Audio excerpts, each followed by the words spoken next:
매주 주말 여러분들을 찾아뵙고 있습니다. 안녕하세요. 한범의 기막힌 투자 주말 방송의 진행을 맡은 아나운서 정다영입니다. 저희 방송은요, 주식 잘 알려주는 동네 백수 오빠라는 코너로 진행되고 있습니다. 이번 시간에는 국내 증시 주요 이슈들에 대해 알아보도록 할 텐데요. 김보냉칼리로 활동하고 계시는 김정철 본부장님 모시고 바로 인사 나눠보도록 하겠습니다. 안녕하세요, 본부장님. 네, 안녕하십니까. 반갑습니다. 김정철입니다. 네, 간단한 소개와 수익률 브리핑 부탁드립니다. 네, 굳이 지난주부터 소개를 안 해도 된다고 하니까. 알겠습니다. 방송을 지금 이 방송만 지금 5년째인데. 네.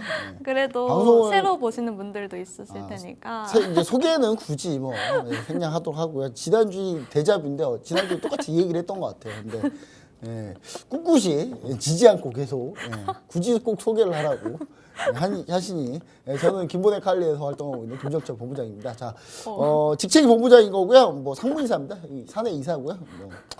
등기 이사고 뭐 그다음 뭘 또 소개할까요? 제가 팍스맨 TV에서 오래 했는데 이 방송만 지금 특히 오래 했습니다. 오래 했는데 제가 주로 이제 여러분들한테 많이 얘기 드렸는 것들이 이제 단기 스윙 위주는 하지 않고 제가 중장기 위주로 많이 하고요. 그다음 스윙 종목도 위주로 많이 하고 있는데 우리 시청자 여러분들 지금 수익률 자체가 오늘 이번 주에 거의 폭발했습니다. 폭발해가지고 수익률이 뭐 대폭등을 한 상황이라 제가 요즘에 이제 뭐 크게 고민이 없어요. 제가 연초에 이 얘기를 드렸을 거예요. 제가 2024년 정말 안 좋았다.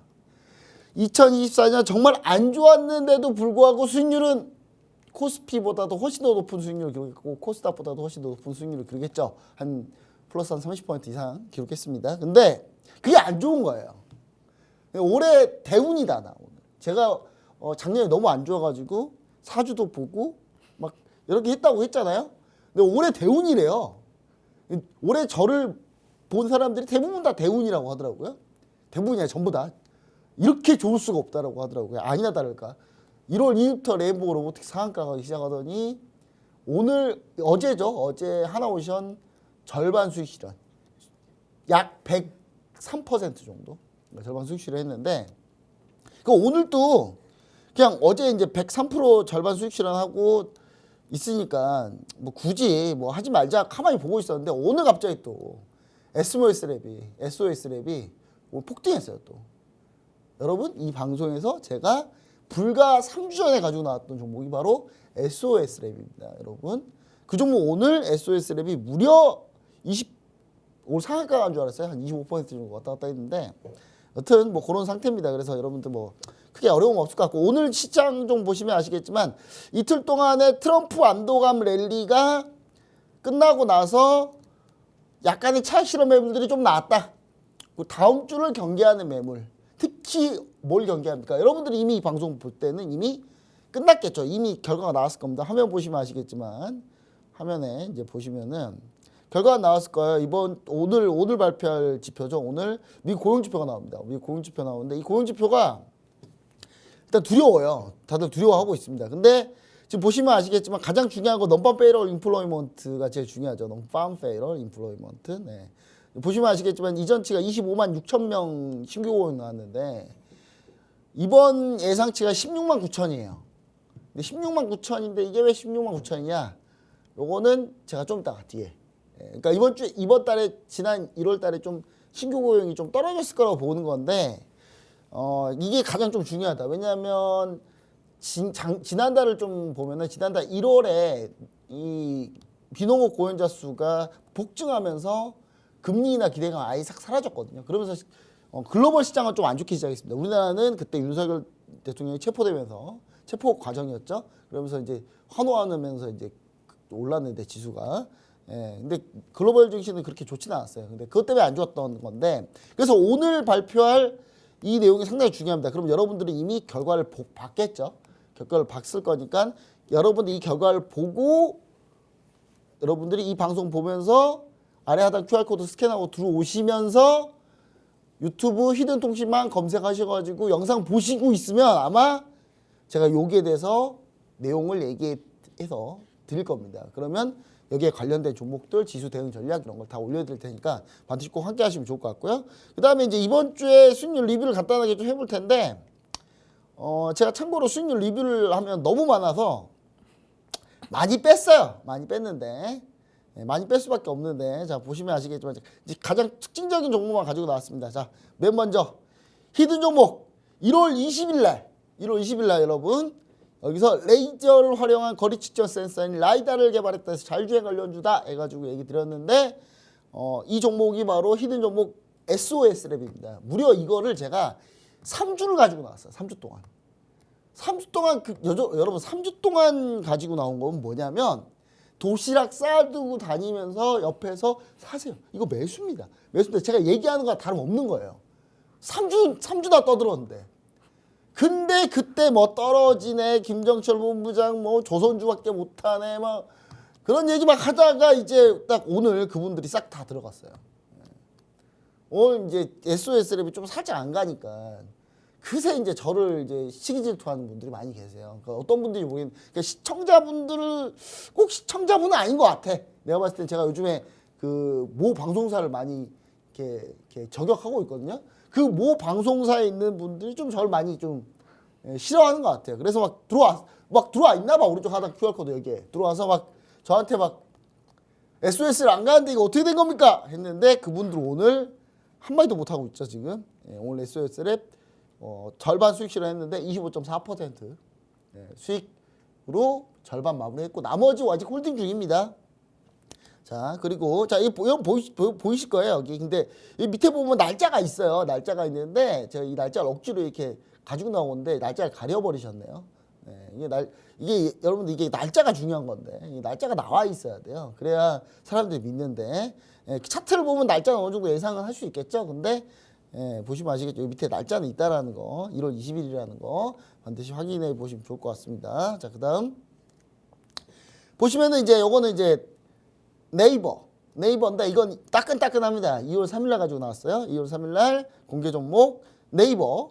아예 그냥 공개를 해버렸어요. 공개를 해버리고 1차 목표가 24만 8천 원 잡아놓고 있는데 어제까지 잘 가다가 오늘 밀렸습니다. 오늘 좀 밀려서 마음이 아픈데 4% 정도 수익. 여러분 이거 딥시크 관련주로 무조건 AI 소프트웨어 봐야 된다라고 얘기 드리면서 가지고 나왔던 종목. 이거 아예 공개했던 종목인데 여러분 오죽이나 자신감 있으면 여기다가 그냥 내일 시초가라고 써놓겠습니다. 제가 내일 시초가. 내일 시초가로 써놨잖아요. 내일 시초가로 써놨어요. 그냥 바로 매수해도 된다. 뭐 이런 얘기죠. 그 다음 여러분 제가 이제 투자 스타일과 철학이 그대로 드러나는 건데 보시면 아시겠지만 2024년 7월 29일 날 작년 7월 29일 작년 한여름에 제가 하나오션 가지고 나와야 된다. 미국 MRO 방산시장 진출했다. 그리고 LNG 수요 다시 증가한다. 라고 얘기하면서 작년 7월 29일 날 얘기 드렸던 파나오션 어제 103.2% 103.2% 어제 수익 실현 다 한 건 아니고 절반은 수익 실현 했는데 남은 절반 가지고 있고요. 제가 남은 절반 언제까지 도대체 들고 갈 겁니까? 이제 여러분 이분들이 좀 지쳤어요. 한 6개월 들고 왔는데 수익이 한 100% 정도 나니까 기분은 좋은데 이제 너무 오래 들고 있으니까 이제 그런 생각 하시는데 여러분 6개월이면요 그렇게 막 오래 들고 있는 거 아닙니다. 여러분들이 지금 무슨 생각하셔요? 여러분들이 너무 지금 급해요. 아니 오늘 사서 내일 당장 수익 나는 맨날 그런 것만 해야 된다라고 하면 그런 사람이 이 세상 어디 있어요, 여러분? 좀 여러분 좀 기다리고 하셔야 되는데 저는 이거 나머지 절반 어디다 수익 실현할 거냐? 하나오션이 미 군함 수주를 첫 번째로 받는 그날 매도할 겁니다. 아마 수익률 앞자리가 1이 2로 바뀌지 않았을까라는 생각하거든요. 그때쯤 1이 2로 바뀔 거거든요. 그렇게 좀 보시면 좋을 것 같다. 그렇게 해서 이것도 여러분들 작년 2024년 7월 29일 날 이거 날짜가 나와 있는데 날짜를 왜 가리셨지 이거? 다음에 날짜 가려주지 말아주세요. 날짜 억지로 날짜 보여달라고 하는 거예요 제가. 그렇게 꼭 확인해 주시면 좋을 것 같습니다. 네, 이번 연도 대운이 터지신 저희 본부장님 이번 주 수익률도 대폭등했습니다. 저희 본부장님과 함께 투자 전략, 가격 전략 세우고 싶으신 분들 하단 QR코드 스캔하시고 들어오셔서 본부장님과 함께 실시간으로 투자 전략 세워가시길 바라겠습니다. 다음으로는 바로 이번 주 국내 증시 주요 이슈들 어떤 것들이 있었는지 보고 오도록 하겠습니다. 이번 주 국내 증시 이슈 보도록 하겠습니다. 첫 번째는 드디어 시작한 트럼프 관세 전쟁, 용두삼이 되나입니다. 미국의 트럼프 대통령이 2월에 들어서면서 캐나다와 멕시코에 25%의 관세를 부과하고 추가로 중국에는 10%의 추가 관세를 부과하는 행정명령에 서명을 했는데요. 캐나다와 멕시코는 크게 반발하면서 보복 관세 이야기까지 나온 상태지만 다행인 건 한 달간 유예 기간을 두는 협상으로 선회하게 됐습니다. 반면 중국에는 추가 관세를 부과하면서 중국 역시 보복 관세를 부과했는데요. 하지만 중국의 대응이 예상보다 강경하지 않으면서 협상의 여지가 남아있다는 의견이 많습니다. 트럼프의 관세 정책이 사실상 협상에 초점이 맞춰진 것이 아니냐 하는 의견이 많은데 앞으로도 EU와 일본, 우리나라 등이 관세 협상을 벌여야 하는 상황에서 긍정적인 신호가 아니냐는 상황도 나오고 있습니다. 트럼프의 관세 정책에 따른 국내 증시 관련주들 김정철 본부장님이 어떻게 보시는지 잠시 후 알아보도록 하겠습니다. 두 번째는 딥시크 여파, 다시 반등하는 네이버와 카카오입니다. 지난주에 딥시크 사태에 대해서 이야기 드리면서 본부장님이 집중해야 하는 섹터는 AI 소프트웨어 분야라고 했는데요. 대표적인 AI 소프트웨어 대장주인 네이버와 카카오가 최근 강세를 보이고 있습니다. 네이버는 이해진 의장이 복귀하면서 AI 전열을 정비하고 있고 보유 중인 하이퍼클로버 X의 업그레이드에 박차를 가하고 있습니다. 그리고 카카오는 오픈 AI와 협업을 했는데요. 이번 주에 방한한 오픈 AI의 샘 알트만이 정신아 카카오 대표와 4일날 간담회를 갖고 오픈 AI의 출연형 AI 챗 GPT 기술을 카카오의 카나나 서비스를 포함해 다양한 프로젝트의 런칭을 출발했습니다. 이에 딥시크 사태의 여파로 네이버와 카카오가 강세를 보이는 상황이 연출되고 있는데요. 향후 AI 소프트웨어 관련주들의 전망과 보유 종목에 대해서 김정철 본부장님과 알아보도록 하겠습니다. 세 번째는 산유국의 꿈 대왕고래 프로젝트 1차 탐사 시추 결과 실패입니다. 어제 발표된 내용인데요. 동해 유전을 개발하겠다는 대왕고래 프로젝트가 가장 유망했던 6-1 광구에서 지난 42일 동안 벌인 1차 시추에서 경제성이 없다고 판단했습니다. 대통령이 직접 발표한 자원 탐사에 삼성전자 시가총액 5배인 1,500조에서 2,000조 원 가치가 있을 것이라는 기대까지 더해지면서 이와 관련 테마주들이 일제히 급등세를 보여줬는데요. 하지만 이 소식이 전해지면서 대부분의 종목들이 급락세를 보였습니다. 경제성을 알아보는 단계에서 이미 액트지오라는 영세 업체에 혈세 수백억 원을 주고 받아온 결과라서 우구심과 말이 참 많은데요. 하지만 정부와 대통령의 발표를 믿었던 투자자들이 이제는 큰 손실을 보고 있습니다. 이 대왕고래 관련주들 향후 전망에 대해서 김정철 본부장님과 알아보도록 하겠습니다.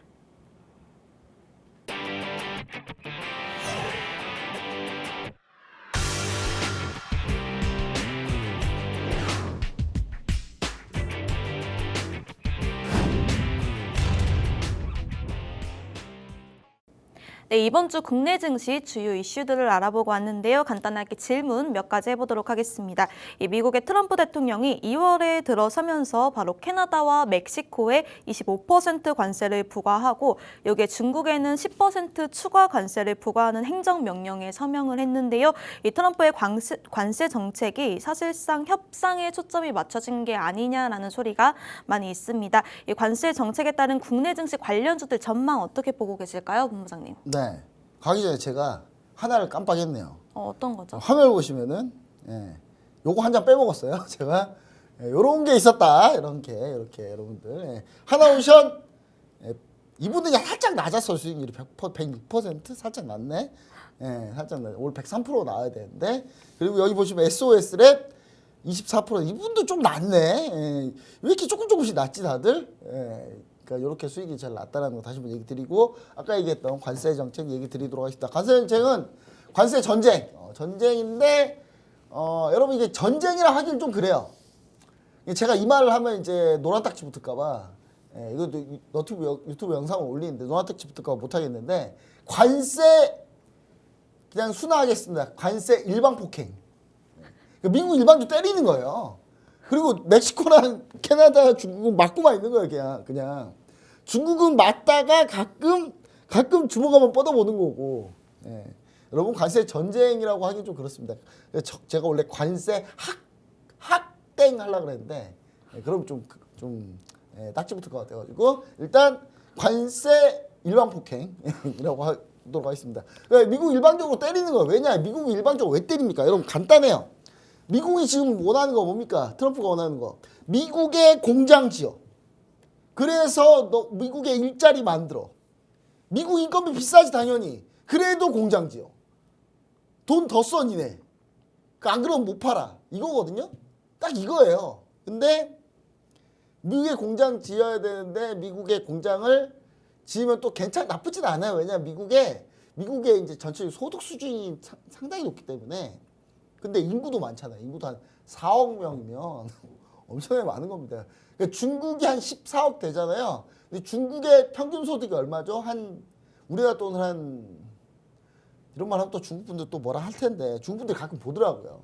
제가 보고 댓글을 막 중국어로 막 달아놓던데 요즘 중국 그 좌표 찍었다고 하더라고요 저한테. 제가 하도 욕을 많이 해가지고 진짜예요. 진짜예요. 진짜로 좌표 찍어가지고 저 테러하고 막 그러는데 제가 중국 평균 소득 한 40만 원 됩니다. 여러분 진짜 거짓말 하나도 안 하고 4, 50만 원. 그러니까 여러분 평균 소득이라고 하면 우리나라도 평균 소득은 좀 높아요. 그래서 정확한 소득을 알려면 중위소득을 봐야 되는데 중위소득 보면 중국 한 40만 원 되거든요. 40만 원 된 4, 50만 원? 그래 많이 잡아줬다. 70만 원, 60, 70만 원. 그렇다 칩시다. 그럼 미국은 얼마? 미국은 평균 소득이 약 우리나라 돈은 600만 원. 거의 10배 차이 나요. 그러니까 미국 인구는 4억이죠. 중국은 14억. 근데 중국으로 따지면 미국 인구는 한 40억 있는 거예요, 지금. 그러니까 40억짜리 시장인 거예요, 이게. 그러니까 이 부분이 여러분들 다른 나라로 하여금 미국에다가 수출을 할 수밖에 없는. 미국의 소비 시장에 뛰어들 수밖에 없는 구조인데 그걸 이제 트럼프가 너무 잘 알고 있으니까. 너희 우리나라에 물건 팔려면 돈 내놔. 세금 내놔. 이거예요. 그러니까 이 상황이기 때문에 사실 쉽진 않다, 이 모든 게. 자, 캐나다, 멕시코 왜 건드렸습니까? 캐나다, 멕시코면요 내년 월드컵을 같이 해요. 걔네 셋이서 손에 손잡고 쭉 짝짝꿍 하면서 친해요 되게. 캐나다는 뭐 거의 뭐 그냥 이런 말 해서 그렇지만 아삼육이라고 이런 말 하면 좀 그러나 되게 친해요. 거의. 캐나다는 거의 같이 가는 나라인데 멕시코는 이제 가끔 얘네가 마땡을 자꾸 들고 오니까 마땡이라고 있어요. 마드러그를 들고 오니까 이제 가끔 좀 싫어하는데 손에 손잡고 다 같이 잘 지낸단 말이에요. 근데 갑자기 캐나다 멕시코 왜 관세를 때리냐? 그 부분 때문에 그래요. 왜냐? 미국의 물건을 팔려면 캐나다하고 멕시코에다 공장을 짓는 거예요. 왜냐? 캐나다, 멕시코가 인건비가 싸니까. 물론 캐나다는 좀 비싸요. 비싼데 캐나다는 자원 기지로 많이 쓰는 거고 멕시코는 인건비가 싸잖아요. 그러니까 공장을 멕시코에다 짓는 거예요. 미국은 공장을 우리한테 지어야 되는데 왜 자꾸 멕시코에 짓는 거야? 그러니까 마드러그를 얘기하는 거는 트럼프가 마드러그를 계속 얘기하잖아요. 근데 그걸 왜 얘기하냐? 그건 그냥 핑계. 트럼프가 언제부터 뭐 캣타땡이나 이런 거 관심 있었다고. 관심 하나도 없었으면서. 근데 이런 거 가지고 이제 자꾸 마드러그 가지고 시비를 걸고 중국의 마드러그가 캐나다와 멕시코를 통해서 미국으로 온다. 이거거든요. 근데 이거 별로 관심 없어요, 트럼프는. 사실 그것 때문에 그런 게 아니라 공장을 지어라. 쓸데없이 캐나다에서 자원 캔다고 하지 말고 멕시코에다가 물건 만드는 공장 만든다고 그러지 말고 우리한테 지어라요. 그러다 보니까 이제 캐나다 멕시코 건드렸는데 예전 다시 얘기했지만 워낙 친하다 보니까 다 같이 내년 월드컵을 같이 한다니까요. 내년 월드컵 같이 해요. 근데 이제 워낙 친하다 보니까 이제 뭐 겉으로 이제 이런 걸 보고 이제 약속 대련? 약속 대련이라고 하긴 좀 그래요. 왜냐면 약속 대련이라 하긴 그런데 약속 대련이라 뭐냐면 일방 폭행인데 좀 봐주면서 때리는 거야. 봐주면서 한 대 때리고 좀 이따 때릴게. 잠깐 가만히 있어.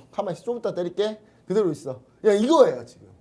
너무 이렇게 제가 비유적 표현이 여러분 머리에 각인이 잘 된다 그래가지고 계속 얘기 드리는 거예요 제가. 자 근데 이제 중국은 뭐냐? 중국은 이제 일방 폭행인데 어떻게 폭행하냐? 가끔 이제 그런 거 있잖아요, 여러분. 사람 이렇게 때릴 때 때리면 안 돼, 여러분. 진짜 때리면 안 되는 건 안 좋은 거예요. 근데 예를 들어서 때릴 때 가끔 반항해. 그럼 때리는 입장에서 기분 나쁘잖아. 아니 뭔데 반항? 너 자꾸 왜 반항하는 거야? 이렇게 되거든요. 그게 중국이에요, 중국. 그게 중국이다. 그래서 중국이 이제 반항을 하길래 이제 반항의 정도가 이제 그거죠. 미국이 이제 이게 때리려고 했는데 중국이 맞고 주먹을 이렇게만 한 거예요. 이렇게 때린 척만 한 거예요. 그러니까 미국이 너 좀 이제 좀 정신 들었어? 그래가지고 이제 그럼 우리 좀 이따가 얘기해 볼까? 이렇게 된 상황. 그러니까 이 상황이 조금 연장이 된 거죠, 좀. 예, 이렇게 된 겁니다. 자, 근데 이제 앞으로가 중요한데, 자, 타임테이블 확인해야 됩니다. 타임테이블. 자, 2월 10일 날이 반도체 보조금 보고서가 올라갑니다. 그러니까 우리나라가 반도체를 보조금을 받아야 되는데, 지금 삼성전자가 6조 5천억 받아야 되고, SK하이닉스가 몇 천억 받으면 한 7조 원 되거든요. 그 받아야 되는데 미국이 안 주고 있어요. 여러분, 돈 갚아야 되는데 안 갚고 있는 거예요. 그럼 어떻게 해요? 여러분 어떻게 해요? 고소해야죠. 예, 근데 미국을 어떻게 고소할 수가 없잖아요. 예, 그렇죠? 예, 뭐 사기라고 할 수도 없고 사기라고 뭐 고소할 수도 없고. 그러니까 미국한테 야 돈 좀 내놔. 너 원래 주기로 했잖아. 야 너네 공장 지었는데 그 정도 줘야 되는 거 아니야? 삼성전자는요 테일러에다가 무려 30-40조를 때려부어서 공장을 짓고 있어요 지금. 그러니까 거기에 보조금을 받아야 되는데 안 주고 있는 거예요. 그러니까 여기서 이제 보조금 보고서가 올라가는데 여기서 이제 트럼프의 반응이 어떨지가 상당히 중요하다. 이거 원래 바이든 행정부 때 주기로 한 거예요. 근데 트럼프가 정부 바뀌었다고 입싹 닦는 거예요 지금. 이런 걸 보고 뭐라 그래요? 이런 걸 보고 나쁜 땡. 좀 더 양땡땡이라고 하려다가 제가 너무 좀 심해서 그거는. 이런 걸 보고 약간 그런 마인드예요. 그러니까 하지만 어쩔 수 없다. 미국 트럼프가 지 마음대로 하겠다는데 뭐 우리가 뭐 어쩔 거예요. 방법이 없지. 우리가 이걸 대응하려면 어떻게 해야 돼요? 빠르게 지금의 대통령이 빨리 헌재 빨리 부탁드립니다. 그래야 이게 뭐가 대화가 되지. 지금 트럼프는 지난번에도 그랬잖아요. 죽은 권력과 상대하지 않는다. 그러니까 상대 안 한단 말이에요. 그러니까 빨리 바뀌어서 나중에 그 지옥에서 예를 들어서 이제 지옥에서 윤석열 대통령이 살아 돌아왔어요. 살아 돌아온다 하더라도 트럼프는 상대 안 할 거예요. 상대 안 할 거라서 그렇기 때문에 그냥 무조건 바뀌는 게 맞다 빨리. 자 그다음 2월 18일 반도체 관련 관세 코멘트를 할 겁니다. 요거 관련해서 2월 18일 날은 이거 아예 정해놨어요. 트럼프가 2월 18일 날까지 해서 반도체 관세 관련해서 정해가지고 발표하겠다라고 했기 때문에 이것도 우리가 좀 관심 있게 보셔야 되고. 그럼 우리는 언제 트럼프가 관세 공격을 할 거냐 예상을 해볼 수 있죠.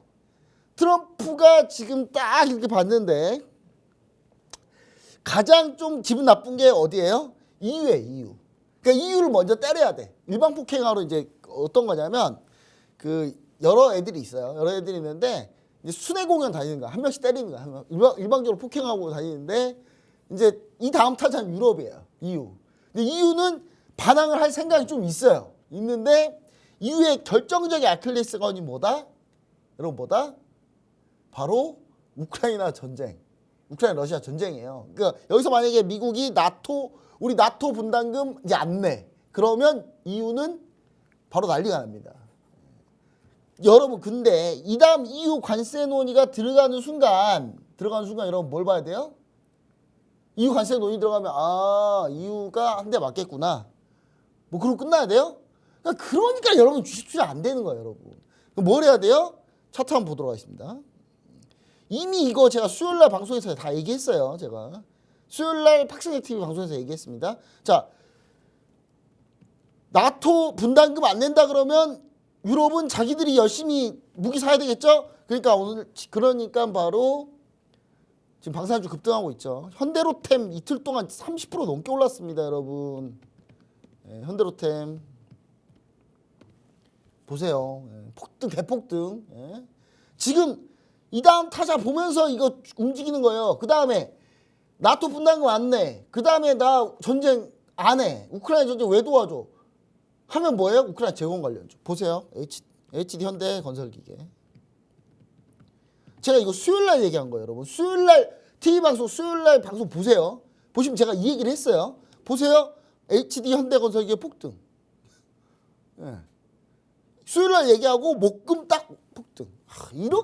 이 정도면 거의 여러분 거의 작두 탄 거예요 거의. 여러분 이 정도면 거의 저한테 그거 해야 돼요. 그거 하여튼 그거. 여튼간에 거기까지 얘기할게요. 일단 그런 상태다. 자 그다음 이제 다시 PPT 화면 보도록 하겠습니다.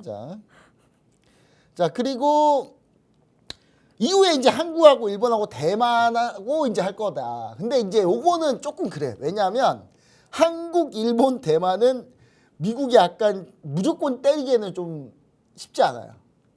무조건 때리고 싶어도 한 대 맞을 수 있어 잘하면. 예를 들어 대만을 그냥 무조건 휘둘렀어. 그러면 대만이 그래 그럼 우리는 중국하고 그냥 합칠게 나라. 그러면 이제 트럼프 이제 난리 나는 거고. 한국 때렸는데 그래 그럼 주한미군 그냥 철수해 그러면 너네 이러면 주한미군 원래 있어야 되는데 저기 있어야지 중국을 견제하는데 아 지금 뭐라 하지 막 이런 상태가 되는 거예요. 그러니까 이런 상태 되는 거니까 요거 순서대로 갈 가능성이 높다 이렇게 좀 보시면 좋을 것 같고 관련주들은 요거에 관련주 보시면 될 것 같고 그 다음에 중요한 거는 미국하고 중국하고 그렇게 심하게 싸우지 않고 있죠. 그렇다는 거는 뭐냐면 그냥 히토류 관련주, 페라이트 관련주 이런 거 좀 하지 마세요 좀. 아니 뭐 그런 걸 왜 합니까? 실적도 없는 회사들 그런 거 제발 그런 거 하는 사람들 치고 수익률 좋은 사람 본 적이 없어 내가. 그러니까 이런 거 정통적인 거 그다음에 스윙이나 중장기로 우리가 쭉 볼 수 있는 종목들 위주로 같이 보시면 좋을 것 같은데 요 관련해서 제가 종목은 우리 EU 관세하고 한국 관세, 일본, 대만 관세 논의 들어갈 때 부각될 만한 종목은 제가 따로 아래 하단 QR코드 스캔하고 들어오시면 제가 정리해 드릴 거고 유튜브 히든통신망 들어오시면은 제가 그 관련해서 내용을 동영상으로 만들어 가지고 잘 올려놓도록 하겠습니다. 네, 관세 이슈에 대해서 자세하게 설명해 주셨는데요. 더 자세한 내용 궁금하신 분들 하단 QR코드 스캔하시고 들어오셔서 관세 이슈에 대한 자세한 내용 받아가 보시길 바라겠습니다. 그럼 바로 다음 질문으로 넘어가 볼 텐데요. 이 지난주에 딥시크 사태에 대해서 이야기해드리면서 이 본부장님이 집중해야 하는 섹터는 AI 소프트웨어 분야라고 말씀해 주셨습니다. 이 대표적인 AI 소프트웨어 대장주인 네이버와 카카오가 최근에 강세를 보였는데 이 관련해서 더 봐야 할 종목 어떤 것들이 있을까요, 본부장님? 네, 일단 네이버는 이미 얘기 드렸어요. 월요일날 이미 네이버 얘기 드렸고 사실 네이버는 지난주에 얘기했어요. 우리 딥시크 때문에. 근데 지난주 워낙 지지난주죠. 워낙 거래일이 없다 보니까 뭐 대응할 방법이 없었죠. 근데 자 대세는 AI 소프트웨어인데 결국은 물론 딥시크가 이제 사실 이제 드러나고 있어요. 딥시크가 이게 알고 보니까 이거 다 개발한 거 보니까 다 이거 스틸한 거고 개인정보 요구사항이 너무 많고 이거 가지고 자기들이 다 가져갈 수 있고 중국 정부한테 제공할 수도 있는 그런 상태이다라는 거 이제 다 들켰어요. 들켰는데 그리고 얘네가 뭐 600만 달러로 만들었다? 그냥 웃고 말게요 여러분. 이제 걸렸어요. 600만 달러 더 썼는데 그거밖에 안 썼다고 지금 거짓말 하고 있는 건데 얘네가. 근데 그게 가능할 수도 있어요. 왜냐하면 그 중국은 그 공산당이잖아요. 공산당 독재국가. 그러니까 막 하라면 해야 되겠죠. 그렇죠? 안 하면 저기 끌려가니까 쥐도새도 모르게 끌려가잖아요. 그리고 중국은 또 그러다 보니까 인건비도 싸잖아요. 제가 얘기했잖아요. 그 많이 벌면 40만 원, 70만 원 번다고 인당 평균으로. 여러분 진짜예요.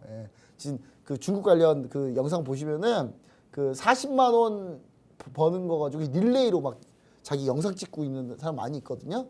중국 사람들 보면 그런 사람 많아요. 자기 월 소득 얼마인지 해가지고. 근데 40만 원대가 거의 대부분이에요.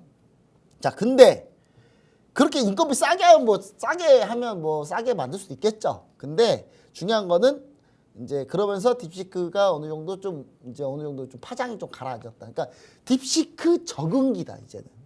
딥시크가 처음에 충격이었는데 지금은 뭐 별거 없네 뭐 그냥 똑같네. 이렇게 지금 이제 흘러가고 있다. 자, 그러면 이제 중요한 건 우리도 딥시크처럼 할 수 있다. 중국 따위가 중국의 공산당 애들이 창의성은 1도 없는 애들이 저렇게 만든 게 가능한데 그럼 우리는 뭐 만드냐? 만들 수 있습니다. 만들 수 있어요. 만들 수 있는데 그렇기 때문에 우리가 AI 소프트웨어에 좀 집중해야 된다. 근데 이제 중국에 또 딥시크에 안 좋은 점 뭡니까? 또 검열이 있다는 거. 여러분 혹시 그 영상 보셨습니까?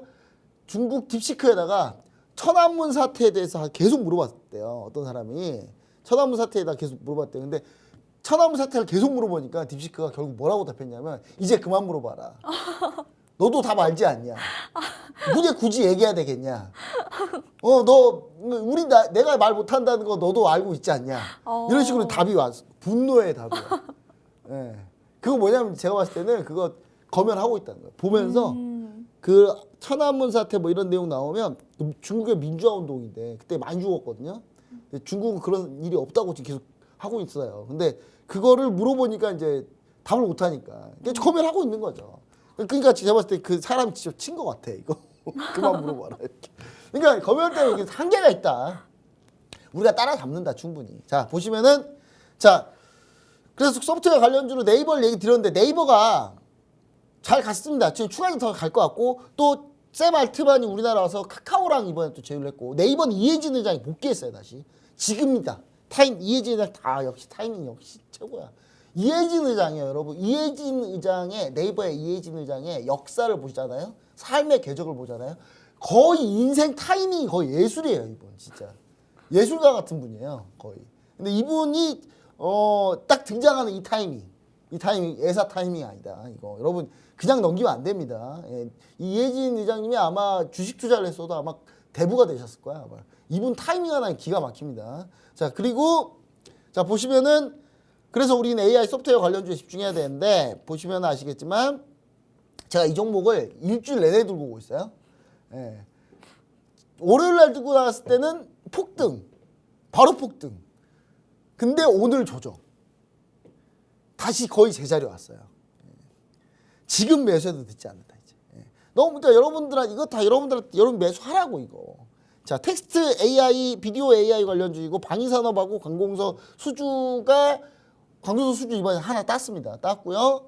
그다음 AI 소프트웨어로서 비디오 영상 분석 관련 기술 갖고 있는 회사입니다. 이 회사 아래 하단 QR 코드 스캔하고 들어오시면 반드시 이 종목명 알려드릴 거고요. 그 다음에 유튜브 히든통신망 들어가셔서 일단 구독을 해놓으셔야 돼요. 구독을 해놓으셔야지 제가 제 예전 영상까지 다 같이 보시면 더 확실한 전략을 세울 수 있거든요. 그래서 제가 영상 올려놓을 텐데 반드시 구독을 눌러주시고 그 영상을 보시면 될 거다 이렇게 좀 얘기 드립니다.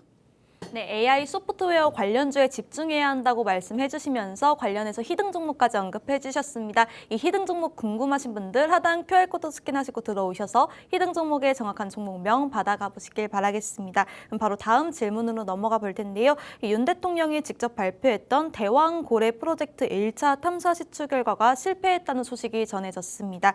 이 소식이 전해지면서 관련했던 대부분 종목들이 급락세를 보였는데요. 이 관련주들 투자 전략 어떻게 세워야 할까요, 본부장님? 매도죠 매도.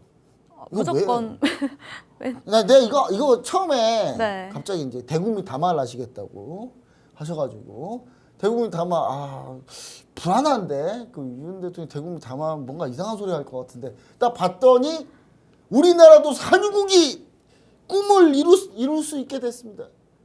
윤 대통령이 약간 뭐 제가 봤을 때 우리나라에 관심이 없는 것 같아. 여러분 우리나라 이미 산유국이에요. 하루에 38,000 배럴의 석유를 캐고 있어요 이미. 물론 우리나라 땅은 아니지만 태평양 쪽에 해저에 그 광고 하나 사가지고 거기서 캐고 있거든요. 우리나라 관심이 없어 대통령이 어떻게 된 게. 우리나라 이미 산유국이에요. 예, 근데 양이 많지 않죠. 왜냐면 일일 소비량이 어마어마한데 좀 제가 항상 얘기하잖아. 관심을 좀 가져라 좀 제발. 예, 그리고 대왕고래 프로젝트 여기에 무슨 삼성전자 시가총액 5배나 되는 여러분 삼성전자 시가총액 얼마인 줄 아세요? 그때 얘기했을 때가 370, 80조 됐거든요. 5배면요. 거의 2,000조 가까이 돼요. 2,000조 원이 묻혀 있대요. 저 200원이나 묻혀 있으면 다행이에요. 거기에 진짜. 200원도 없어 내가 봤을 때는 거기는. 파면 손해야 오히려. 여러분 이거를 이제 법인도 없어가지고 사무실도 없어가지고 가정집에다가 사무실을 만드신 액트지오 회사에다가 이걸 탐사를 의뢰해가지고 그분이 오셔가지고 있다 여기에 로얄 더치 셀이나 엑슨모빌이나 BP 같은 회사들이 와서 여기 석유 있다라고 해도 믿을까 말까인데 저기 이렇게 사무실도 없어가지고 미국 가정집에다가 사무실 차리신 그분한테 왜 우리나라 돈으로 한 100억 줬을 거예요. 거기다가 이미 그거 주고 나온 결과가 이거예요, 여러분. 그러니까 제가 그때 얘기했거든요. 이거 무조건 그때 제가 하지 말라는 얘기는 안 했어요. 뭐라 그랬냐? 기술적 오로지 기술적 분석 차트만 보고 해라. 저거 진실일 가능성이 없다. 제가 그때 뭐라 그랬냐? 이걸로 아마 주가 조작할 가능성도 높다. 그렇기 때문에 괜히 가서 설거지하지 마라. 제가 분명히 얘기했어요. 근데 왜냐하면 이제 그쪽이 약간 전력이 좀 있다 보니까 그런 게 좀 그런 전력이 좀 있잖아요. 그쪽 분들이. 그래서 주가 조작 가능성이 있다. 저는 이 방송을 통해서 건경에게 얘기 드립니다. 반드시 이거 주가 조작 조사 한번 해봐야 돼요. 이거 나오고 누군가는 이걸로 주가 조작했어 분명히. 그게 어디라고 어디 편이다 뭐 이런 얘기는 안 하겠는데 제가 분명히 했을 거야 분명히 100%야 이거. 근데 그런 걸 찾아야 돼요. 그게 이제 공무원들 할 일이에요. 근데 지금 이제 저는 그럼에도 불구하고 피팅 및 밸브 업체들 중에서는 조선업을 같이 하는 사람들이 하는 회사들이 있거든요. 그러니까 예를 들면 이제 그게 대한고래 프로젝트라고 하면 바다에 있는 바다 밑에 해저에 있는 석유와 천연가스를 캐는 건데 그러면은 거기다가 뭘 가느냐 배가 가요. 배가 가서 그 밑으로 뚫는 거예요. 그 배가 가는 거예요. 그러니까 그렇기 때문에 조선 피팅 밸브 업체들이 원래는 수혜주였단 말이에요. 같이. 근데 조선 비중이 높은 회사들은 크게 문제는 없다. 그런 회사 좀 보자. 한국가스공사 보면 안 되죠, 당연히. 왜 봐요, 그걸? 한국가스공사, 한국석유공사 사장님은 저기 제가 봤을 때 조만간 저기 사법적으로 뭔가 문제 생길 것 같던데 그분도 그럴 것 같아요. 그렇기 때문에 여러분들 반드시 여러분들 고점 종목 좀 보자. 그럼 그런 종목 중에 괜찮은 종목이 뭐가 있습니까? 있습니다. 아래 하단 QR코드 스캐너로 들어오시면 제가 얘기 드릴 거고 한번 이 종목을 크게 수익을 냈던 종목입니다. 조선 관련 피팅 밸브 업체고 그런 종목들 요거 때문에 조금 조정을 받았을 텐데 조정받은 것들 반드시 확인하시고 그 종목들은 다시 상승할 가능성이 높다 이렇게 좀 보시면 좋을 것 같습니다. 아래 하단 QR코드 스캐너로 들어오시고 그 다음에 유튜브 히든 통신망 들어오시면 그 내용도 좀 자세히 얘기 드리도록 하겠습니다. 네, 대왕고래 프로젝트 사실상 종결됐다고 정리해 주셨습니다. 이렇게 이번 주 국내 증시 주요 이슈들에 대해서 자세히 알아봤는데요. 다음 주 국내 증시 주요 이슈들 알아보고 오도록 하겠습니다. 다음 주 국내 증시 보도록 하겠습니다. 첫 번째는 글로벌 이목이 집중되는 미국의 고용지표 발표입니다. 이 방송을 보실 때쯤은 우리 시청자분들은 이미 미국의 고용 보고서를 확인할 수 있겠지만 현재 방송을 녹화하는 시점에는 아직 미국의 고용 보고서를 확인하기 전인데요. 지난달 고용지표의 강세에 지수가 조정을 받았는데 올해는 LA 산불 여파가 있어서 고용지표의 전체적인 호조는 나오지 않을 것으로 보입니다. 현재는 경기가 좋다는 게 오히려 시장에는 악재인 상황인데요. 이유는 바로 기준금리를 빠르게 내리지 못하기 때문입니다. 오히려 지금 금리를 당장 올려야 하는 결과가 있는데 향후 코스피, 코스닥 관련주들 김정철 본부장님과 알아보도록 하겠습니다. 두 번째는 실적 시즌 엇갈리는 명암, 향후 전망은? 입니다. 이번 주에 많은 기업들의 실적 발표가 있었는데요. 먼저 삼양식품은 4분기 호실적을 이어가며 2024년 전체 매출 1,792억 원, 영업이익이 3,442억 원을 기록하면서 각각 45%, 133%의 성장률을 기록했습니다. 이에 주가도 급등세를 보였는데요. 그리고 방산주인 현대로템은 4분기 영업이익이 1,618억 원으로 전년 대비 131%나 성장하면서 주가가 어제 오늘 초강세를 보여주고 있습니다. 하지만 KB금융은 사상 처음으로 순이익이 5조 원을 돌파하면서 2024년 순이익이 5,782억 원을 기록했습니다. 하지만 주주 환원 정책이 상대적으로 너무 적다는 의견이 나오면서 주가는 급락 마감을 했습니다. 반면 석유화학 업종은 실적 붕괴를 다시 한번 확인했는데요. LG화학과 하나솔루션, SK이노베이션 등 화학주들이 줄줄이 저조한 실적을 보이고 있습니다. 다음 주에도 실적 발표가 역시 쏟아지고 있는데요. 실적 시즌 호실적 종목은 어떤 종목들이 있는지 잠시 후 알아보도록 하겠습니다. 네, 세 번째 이슈로는요. 다음 주 증시 일정에 따른 투자 전략, CPI, PPI 옵션 만기일입니다. 다음 주 MSCI 리뷰와 미국 CPI, PPI 등 물가 지표들이 쏟아져 나옵니다. 지난 1월에는 고용 보고서가 높게 잘 나오면서 금리 인하 가능성이 낮아졌고 이에 시장이 하락했으나 물가 지표인 소비자 물가 지수, 공급자 물가 지수가 모두 예상치에 부합하면서 지수 상승세를 이끌었습니다. 그래서 다음 주에 지표 예상이 중요한데요. 여기에 다음 주 초반에는 중국의 물가 지표가 나오고 또 목요일에는 우리나라 증시 이슈로 옵션 만기일이 있습니다. 다음 주 우리가 주목해야 하는 증시 일정과 대응 전략 김정철 본부장님과 알아보도록 하겠습니다.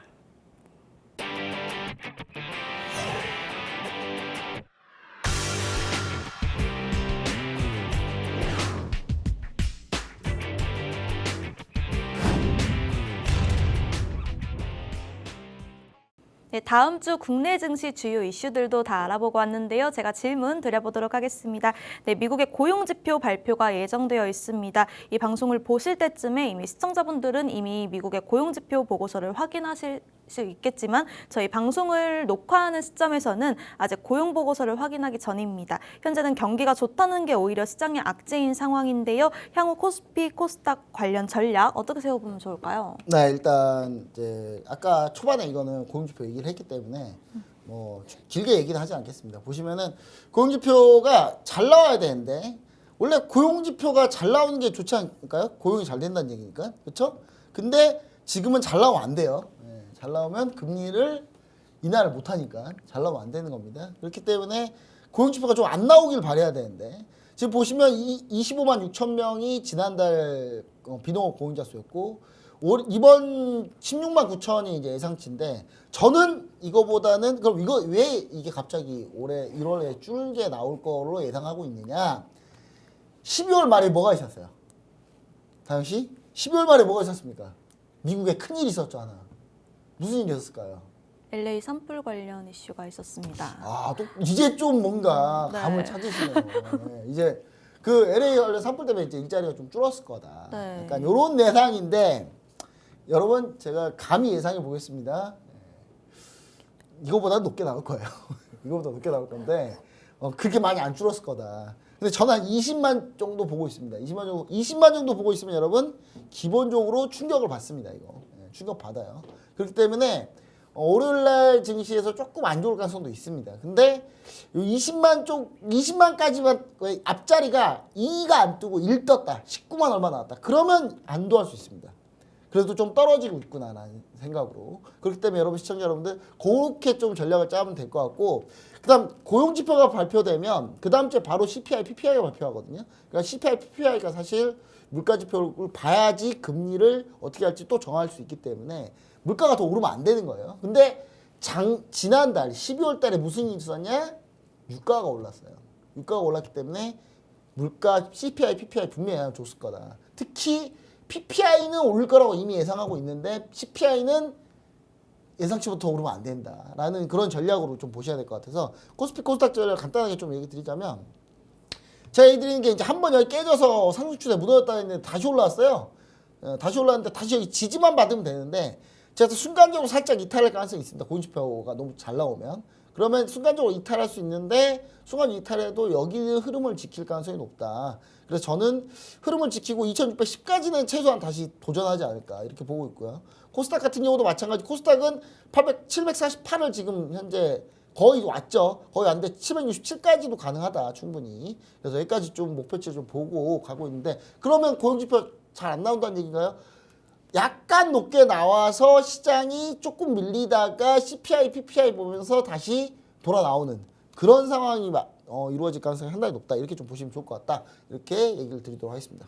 네, 고용지표 약간 높게 나올 가능성이 있다고 말씀해 주셨는데요. 저희 본부장님과 함께 자세한 투자 전략 실시간으로 세우고 싶으신 분들 하단 QR코드 스캔하시고 들어오셔서 저희 본부장님과 함께 투자 전략, 가격 전략 자세하게 세워가시길 바라겠습니다. 그럼 다음 질문으로 넘어가 볼 텐데요. 이번 주에 많은 기업들의 실적 발표가 있었습니다. 하지만 분위기는 좀 엇갈렸고 이 다음 주에도 실적 발표와 MSCI 리뷰, 미국 CPI, PPI 등 물가 지표들이 쏟아져 나오는데 이 대응 전략 어떻게 세워야 할까요, 본부장님? 네, 근데 이제 일단 10회 PPI 전략과 그다음 실적 발표까지 같이 있는데 네. 우리나라는 사실 이 다음 주가 실적 발표 피크예요. 원래는 전주가 피크여야 되거든요. 그러니까 이번 주가 피크여야 돼요. 완전 피크여야 되는데 왜 다음 주로 밀려 있느냐? 설 연휴가 있었잖아요. 그러다 보니까 이제 좀 뒤로 빠졌는데 이번 이제 돌아오는 주가 이제 아주 강력한 실적 발표 주다. 자, 화면 보시면은 월요일날 CJ제일제당, SM, OCI 홀딩스, DL은 뭐예요? 대림산업, 옛날 대림산업이요. 건설주. 자, 아시아나항공, 제주항공, LX홀딩스, 두산바퀴, 기업은행, 시프터, 롯데칠성, 동아소시홀딩스, 동아ST, 동국지. 왜? 그다음 자, 화요일날 GS, 풍산, 에코프로. 예. 에코프로만 기억하면 돼요. 화요일날. 자, 수요일날은 뭘 기억해야 된다? CJENM, 스튜디오 드래곤, 그 다음에 SK텔레콤. 자, 목요일날 뭐 기억하면 된다? 카카오, 두산로보틱스, 컴투스 등등등. 이렇게 보시면 되는데 포인트만 잡아드릴게요. 자, 이미 지난 실적 보시면 아시겠지만 지난 실적에서 금호석유 실적 화학주 다 안 좋았어요. 다 안 좋았는데 금호석유는 올랐거든요. 금호석 향후 때문에, 향후 전망 때문에. 그리고 그 전에 실적 발표했던 것도 어닝 서프라이즈 나온 종목도 있었는데 대부분 방산주 이런 종목들이었습니다. 원래 실적 좋을 거라 알고 있었던 종목들. 근데 이번 주 돌아온 주 보시면은 일단 에코프로 기대하지 마세요, 여러분. 예, 에코프로 제가 2차전지 기대하지 말라고 계속 얘기하고 있잖아요. 2차전지 기대하지 마세요. 네, 에코프로 깨질 거예요, 실적. 에코프로 비움, 에코프로 H, 에코프로 뭐 다 전부 다 마찬가지로. 자, 그다음 GS 실적 좋을 리가 없죠. 예, 화학주 역시 지주사긴 하지만 정유와 하는 회사가 더 제일 크니까. 자, 그다음에 주로 항공주도 나오는데 항공주도 실적을 보셔야 됩니다. 항공주도 잘 나올 가능성이 높다. 예. 그리고 항공주도 혹시 관심 있는 분들 반드시 항공주도 실적 발표 같이 보시면서 가셔야 돼요. 월요일날. 자, 그 다음에 은행 금융주 실적 발표합니다. 금융주 미리 KB 금융주주가 실적 발표 먼저 했는데 실적 잘 나왔죠. 잘 나왔는데 주주환원 정책에 실망해가지고 급락했잖아요. 근데 나머지들이 그걸 봤을 거예요, 분명히. 그러면 주주환원 정책 세게 나가겠죠, 그렇죠? 예, 그러면 기업은행, 삼성증권 실적 발표 이렇게 있는데 이 자료는 제가 올려드릴게요. 아래 하단 QR코드 스캔하고 들어오신 분들 올려드릴 거고. 자, 그 다음에 게임주들이 실적 발표하기 시작합니다. 게임주도 기대하지 말자. 다 버리자, 게임주들. 예, 게임주도 지금 들고 있는 것 자체가 정상이 아닌 거예요, 여러분. 여러분 게임주 내가 보유하고 있다? 정상이 아닌 겁니다, 여러분. 예, 그리고 여기서 중요한 거, 그 다음에 SKC 실적 발표가 화요일날 나오는데 요거 좀 중요하고요. 그래서 요때 포인트를 좀 잡아주시면 될 것 같고, 하나에어로스페이스, 이게 이제 기대감은 엄청 높아요. 지금 기대가 엄청 높은데 그 기대감을 충족할지 좀 봐야 될 것 같습니다. 그래서 실적 발표 전에 하나에어로스페이스는 한 절반 정도 매도해주는 전략도 나쁘지 않다. 자, 그 다음에 목요일날 카카오 안 될 거예요. 실적 망할 겁니다. 하지만 카카오는 크게 밀리지 않을 거다. 샘 알트만 효과 때문에 크게 밀리지 않을 거다. 그렇게 얘기 드리면 좋을 것 같고, 그 다음 나머지 뭐 스튜디오 드래곤, CJEN의 콘텐츠 리중앙, 네, 엔터 관련 뭐 제작사, 드라마 제작, 예, 다 안 돼요. 예, 다 매도입니다. 절대 두고 있으면 안 됩니다. 그렇게 좀 보시면 좋을 것 같다. 이렇게 정리를 해드리고 자세한 실적 발표, 어닝 서프라이즈, 예상 종목들은 아래 하단 QR코드 스캔하고 들어오시면 제가 알려드릴 거고, 유튜브 히든 통신망에 들어가셔서 영상 보시면은 제가 거기에다 올려놓을 거니까 어닝 서프라이즈 날 종목도 올려놓을 거니까 반드시 확인하시고 구독 눌러주시면 좋을 것 같습니다. 네, 돌아오는 이번 주가 아주 강력한 실적 발표 구간입니다. 이 중요한 시즌에 저희 본부장님과 함께 투자 전략, 가격 전략 세우고 싶으신 분들 하단 QR코드 스캔하시고 들어오시길 바라겠습니다. 네, 저희가 준비한 소식은 여기까지입니다. 본 방송에서 제공되는 정보는 투자 판단에 대한 참고 자료일 뿐이며 해당 종목의 가치 또는 상승과 하락을 보장하지 않습니다. 시청해주신 여러분 고맙습니다.